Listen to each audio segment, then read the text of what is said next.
Hello students, मेरा नाम है Rajesh Chamola, teacher science ICT virtual class Dehradun से। और आज हम बात करने वाले हैं क्लास 9 के चैप्टर बल तथा गति के नियम इसके ऊपर। पिछली क्लासेस में हम इसको कंटिन्यू कर रहे हैं और पिछली क्लासेस में हम गति के 2 नियम पढ़ चुके हैं। गति के द्वितीय नियम को हमने अपनी लास्ट क्लास में समझा था, उसके आधारित न्यूमेरिकल्स जो कि आपके इम्पोर्टेंट के लिए आपके एग्जाम के पॉइंट ऑफ व्यू से इम्पोर्टेंट है, उनको हमने अपनी पिछली क्लास में देखा था। गति का द्वितीय नियम कंप्लीट हो चुका है स्टूडेंट्स। मैंने आपको बताया था पिछली क्लास में कि अब से अगली क्लास में हम बात करेंगे गति के तृतीय नियम के ऊपर। गति का तृतीय नियम क्या है, ये कैसे काम करता है, किन किन शरीरों पर यह लगता है एवं किस प्रकार से इसकी दिशा होती है। जैसे हमने देखा था, गति के प्रथम नियम को हम जड़त्व का नियम भी कह रहे थे, क्योंकि यहाँ पर वस्तु का एक गुण जिसको जो कि जड़त्व का गुण है, वो एक रोल प्ले यहाँ पर इम्पोर्टेंट रोल प्ले कर रहा था। ऐसे ही गति का जो द्वितीय नियम है, ये हमें बल की माप बताता है, किसी वस्तु पर लगने वाले बल की मेजरमेंट कि कितना बल लगा है। संवेग में परिवर्तन की दर, इससे संबंधित ये सेकंड वाला द्वितीय नियम था। तृतीय नियम को स्टूडेंट्स हम कहते हैं क्रिया प्रतिक्रिया का नियम। क्रिया प्रतिक्रिया का नियम या फिर लॉ ऑफ एक्शन रिएक्शन। कैसे? जब भी हम किसी वस्तु पर बल लगाते हैं, तृतीय नियम हमें ये कहता है कि हम पर भी उतना ही बल लगता है, हम पर भी वह वस्तु बल लगाती है। यानी कि संसार में प्रत्येक वस्तु जो एक दूसरे पर बल आरोपित करती है, यदि पहली वस्तु दूसरे पर बल आरोपित करती है तो दूसरी वस्तु द्वारा भी पहली वस्तु पर बल आरोपित किया जाता है। किस प्रकार से ये नियम काम करता है, कैसे हम फाइंड आउट करेंगे, क्या इसके डेली लाइफ एग्जांपल्स है, दैनिक जीवन में आप कहाँ कहाँ इस प्रकार की गतियों को देखते हैं, कहाँ कहाँ इस प्रकार की क्रिया अनुक्रिया को देखते हैं, इस पर आधारित कुछ न्यूमेरिकल्स भी होंगे। वो न्यूमेरिकल आपके एग्जाम के पॉइंट ऑफ व्यू से इम्पोर्टेंट होंगे, उनको हम करेंगे। और आज हो सकता है कि ये चैप्टर का एंड हो जाए आज के लेक्चर में, आज की क्लास में, या फिर अगली क्लास में हम क्या करेंगे, इसके जो एक्सरसाइज के क्वेश्चन है उनको कर लेंगे और ये चैप्टर कंप्लीट हो जाएगा पूरी तरीके से। तो ज़्यादा टाइम न लेते हुए हम कंटिन्यू करते हैं आज की क्लास को, जिसमें हम देखेंगे गति का तृतीय नियम। तो इसको समझते हैं हम स्मार्ट बोर्ड पर। चलिए स्मार्ट बोर्ड। गति के तृतीय नियम में स्टूडेंट, गति का तृतीय नियम ये कहता है कि जब एक वस्तु दूसरी वस्तु पर बल लगाती है तो दूसरी वस्तु द्वारा भी पहली वस्तु पर तात्क्षणिक बल लगाया जाता है। पहले हम इसके बारे में लिख लेते हैं, समझ लेते हैं, फिर एग्जाम्पल के थ्रू इसको समझेंगे। तो पहला पॉइंट क्या है, जब एक वस्तु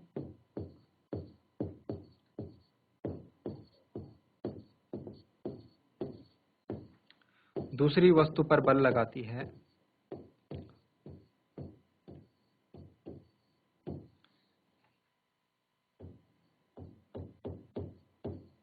तो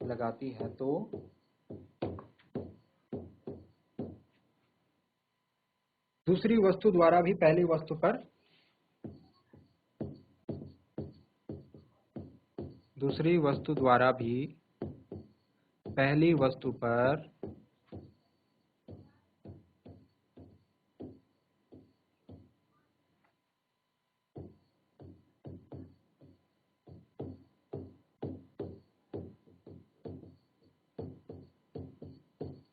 तात्क्षणिक बल लगाया जाता है, मतलब उसी क्षण। ठीक है, तात्क्षणिक मतलब उसी समय वो भी बल लगाती है। समझ गए फर्स्ट पॉइंट।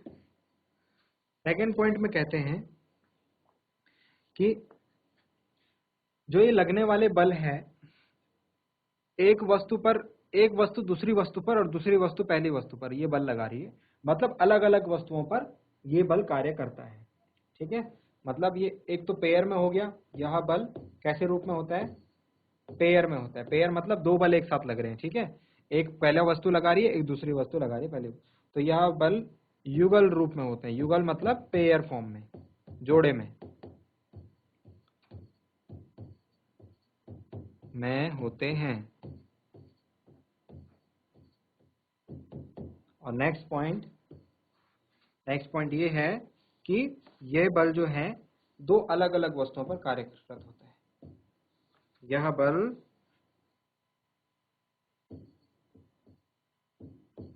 दो अलग अलग वस्तुओं पर कार्यरत होते हैं।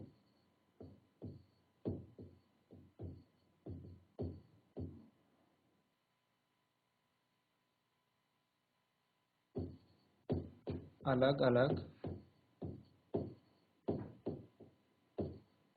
वस्तुओं पर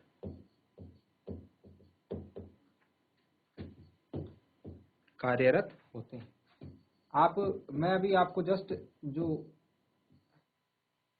गति के तृतीय नियम से संबंधित जो इंपॉर्टेंट बातें हैं इनको मैं यहाँ पर थ्योरी लिखवा रहा हूँ और थ्योरी आपको अभी एक्सप्लेन कर रहा हूँ। इसके बाद जब हम एक एग्जांपल लेंगे तो आपको अच्छे तरीके से और क्लियर हो पाएगा। तो ये बल जो होगा दो अलग अलग वस्तुओं पर कार्यरत होते हैं। ऐसा नहीं होगा कि एक ही वस्तु पर दोनों बल लग रहे हैं। जैसे आप देख रहे हैं पहले वस्तु दूसरी वस्तु पर बल लगा रही है तो दूसरी वस्तु पहली वस्तु पर ये बल लगा रही है। ठीक है, इसका एग्जांपल क्या है? इसका एग्जांपल ये है कि सपोज खेल में दो खिलाड़ी हैं, ये इस तरफ भाग रहे हैं और ये खिलाड़ी जो है इस तरफ भाग रहे हैं। दोनों स्पीड से भाग रहे हैं और दोनों की यहाँ पर टक्कर हो जाती है, कॉलिजन हो जाते हैं, दोनों एक दूसरे से टकरा जाते हैं इस पॉइंट पर। तो टकराएंगे तो ऐसा थोड़ी ना होगा कि ये सपोज ये दौड़ते हुए आ रहा है और ये विराम अवस्था में, ऐसा समझिए इसको। ठीक है, सपोज ये वाला खिलाड़ी जो है ये दौड़ते हुए आ रहा है बहुत स्पीड से और ये विराम अवस्था में रुका हुआ है, खड़ा है। तो जैसे ही ये इससे टकराएगा तो ये इस पर बल आरोपित करेगा, यानी इस पर बल लगेगा, इस पर लगेगा बल। सपोज ये बी व्यक्ति है तो बी व्यक्ति ए पर बल लगाएगा, ये ए व्यक्ति। तो उस बल से क्या होगा, इनको धक्का लगेगा और ये गिर जाएगा ए वाला व्यक्ति। लेकिन क्या बी वाले व्यक्ति को कुछ नहीं होगा? चोट तो उसे भी लगेगी ना। कैसे लगी चोट? क्योंकि इस व्यक्ति ने भी इस बी व्यक्ति पर बल लगाया और वो बल था ए के कारण लगने वाला बल Fa। ठीक है, तो दोनों व्यक्तियों पर चोट लगेगी। बात समझ में आए? दोनों व्यक्तियों पर चोट लगेगी मतलब दोनों व्यक्ति एक दूसरे पर बल लगाएंगे, यानी कि एक बल तो किसके कारण लगा? उसके तेज दौड़ने के कारण, उस बल को हम कहेंगे क्रिया। और एक जो थी उसकी प्रतिक्रिया थी जो कि उस खड़े व्यक्ति के कारण, उस खड़े खिलाड़ी के कारण लगा। ठीक है, तो इन बलों को हम क्या कहते हैं? इन बलों को क्रिया प्रतिक्रिया का बल कहते हैं। क्रिया प्रतिक्रिया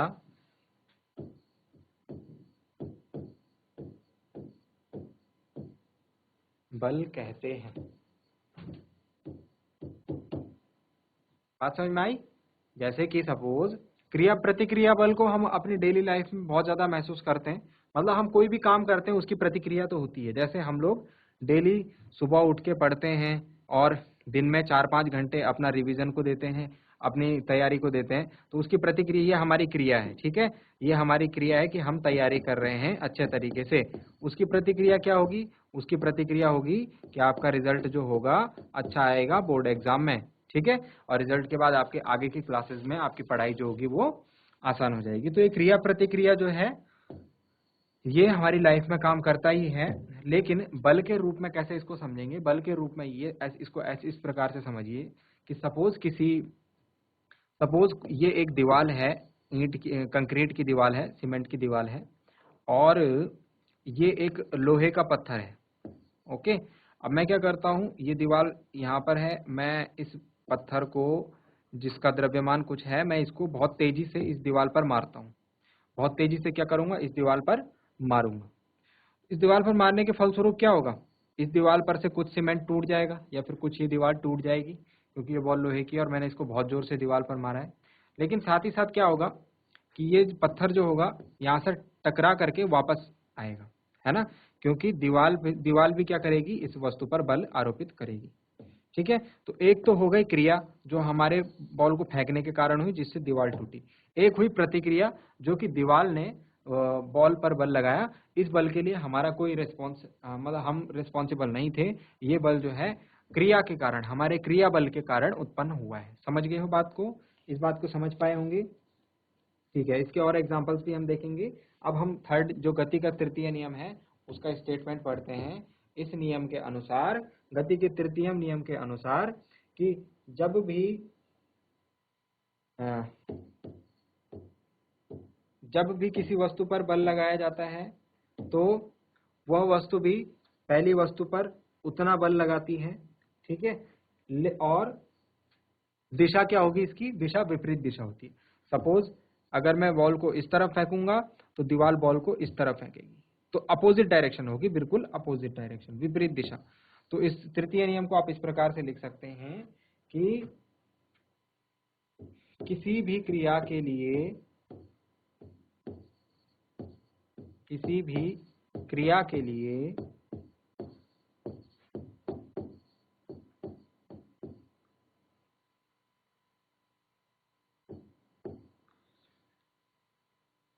ठीक उसके समान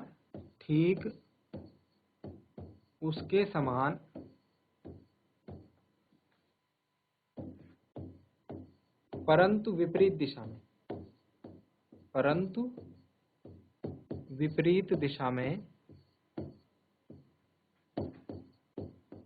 प्रतिक्रिया होती है। यह गति का तृतीय नियम है, इसे क्रिया प्रतिक्रिया का नियम भी कहते हैं। इतनी बात समझ में आ गई?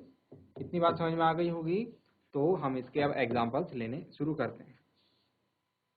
हम क्या करते हैं, हम एक तराजू में सपोज कोई भार तोलते हैं, तो ये तराजू है, ठीक है, ये तराजू है। इस तराजू में यदि हम कोई किसी वस्तु का भार तोलते हैं, तो आपकी बुक में जैसे एक एग्जांपल है, हम लोग क्या करते हैं, हम लोग दो तराजू लेते हैं। ये स्प्रिंग बैलेंस है, ठीक है, ये एक स्प्रिंग बैलेंस होता था, हम अर्लियर टाइम में इसको यूज करते थे। तो ये स्प्रिंग बैलेंस है, ये क्या करता था, ये भी हमारा वो वेट को मेजर करने के काम आता था, ठीक है, भार को तोड़ने के काम आता था।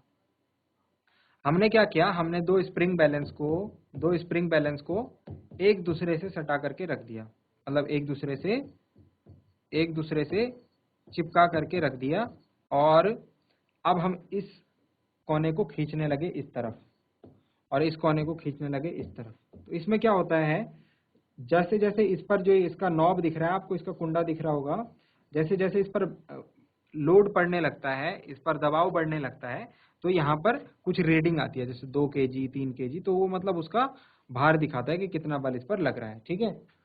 अब क्या होगा, जब हम इसको खींचना स्टार्ट करते हैं तो हमने देखा इस प्रैक्टिकल में कि जितना हम एक सपोज हम सिर्फ अभी एक ही पार्ट को खींच रहे हैं, एक ही स्प्रिंग को खींच रहे हैं, इसको हमने स्थिर कर दिया, दीवार से लगा दिया, इसको दीवार से बांध दिया। इसको तो हम नहीं खींच रहे, हम इसको खींचना स्टार्ट करते हैं, तो यहाँ पर कुछ रीडिंग आएगी। सपोज हमने इसको 2 kg भार से खींचा, तो आप देखेंगे इस वाली स्प्रिंग में ऑटोमेटिकली 2 kg का भार आपको दिखाई देगा। बात समझ में आई? हमने तो सिर्फ इस वाली स्प्रिंग को खींचा था ना, इस वाली स्प्रिंग पर बल लगाया था, लेकिन इस वाली स्प्रिंग पर भी बल हम यहाँ पर रीडिंग नोट कर पाते हैं। तो ये वाला जो बल लगा, ये हमारी क्रिया के कारण लगा, क्योंकि हमने इसको खींचा, ठीक है।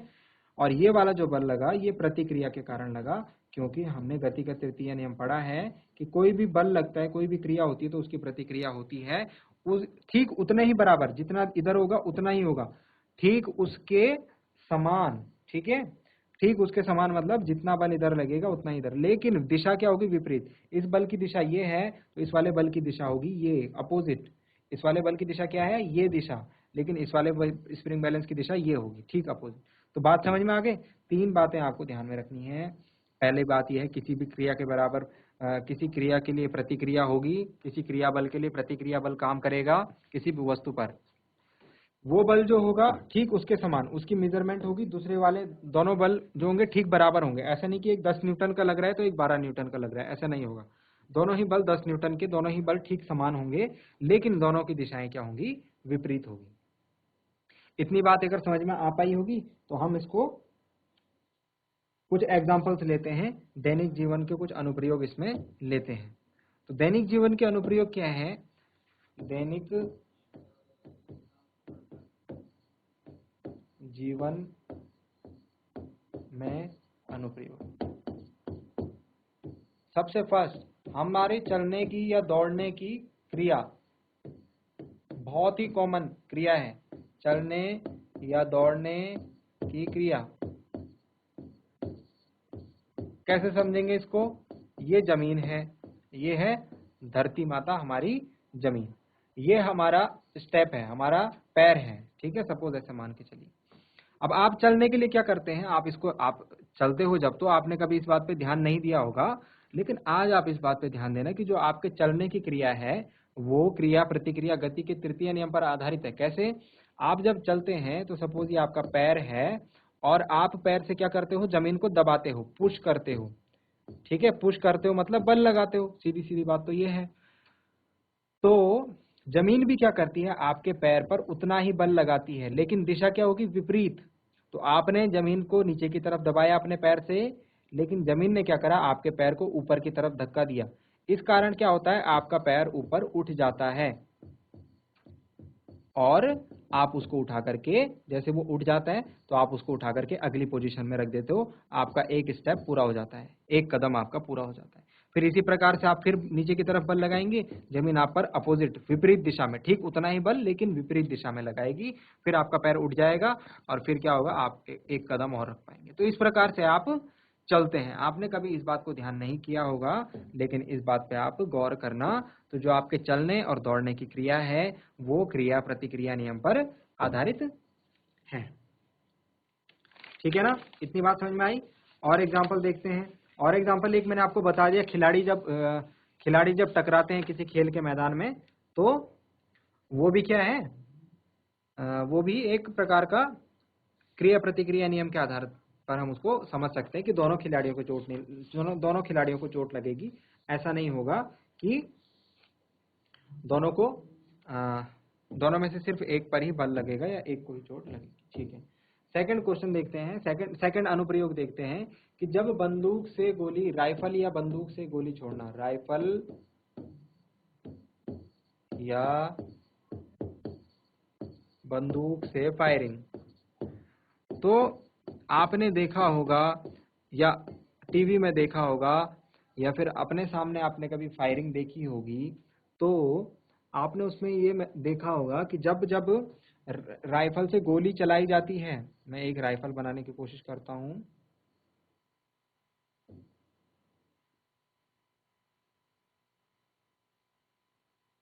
ठीक है। जब जब क्या करते हैं, हम एक राइफल से गोली चलाते हैं तो गोली तो यहां से निकलेगी बाहर को, ठीक है, मतलब गोली इस दिशा में जाएगी, इस दिशा में धक्का लगेगा गोली पर, मतलब बल इस दिशा में। लेकिन आपने देखा होगा कि जब राइफल से गोली छोड़ी जाती है तो राइफल पर पीछे की ओर भी धक्का लगता है। ये क्यों लगता है स्टूडेंट्स? ये क्रिया प्रतिक्रिया नियम के कारण लगता है।